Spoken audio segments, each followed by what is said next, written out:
A single patch on her sleeve brought the hardened Apache pilot trembling. The sun baked down on the dusty airfield as Sergeant Maya Torres, her hands blackened with grease and sweat, methodically worked on the massive M230 chain gun mounted under the Apache helicopter. To most, she was just another maintenance tech, quiet, focused, and efficient, the kind who kept the machines ready but stayed in the shadows. Today, though, the pilot assigned to this bird, a decorated war veteran named Captain Drew Harlan, stopped mid-step as he approached, his gaze locking onto a faded, weathered patch sewn onto the arm of her flight suit.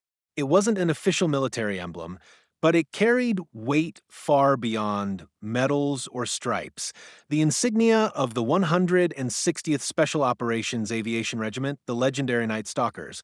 His heart kicked hard in his chest. That patch was not given. It was earned through missions, so classified. Most people didn't even know they happened. He knew what it meant.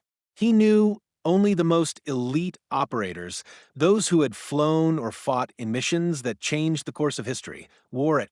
And yet here it was on the sleeve of the young woman crouched in the dirt, tightening the final bolts on the gun. She glanced up, caught his frozen stare, and without a word went back to work, her movements calm, deliberate. Memories crashed into Drew, stories whispered in hangars about a female gunner who had saved an entire task force in the Hindu Kush by keeping her Apache's weapons online after a direct hit, refusing evacuation, and laying down cover until every last man was safe. Her name had been classified at the time, buried in after-action reports stamped, eyes only. And now here she was, cleaning his bird's gun like it was just another Tuesday. He approached, his voice low, asking if the story was true. Maya didn't answer. She didn't need to.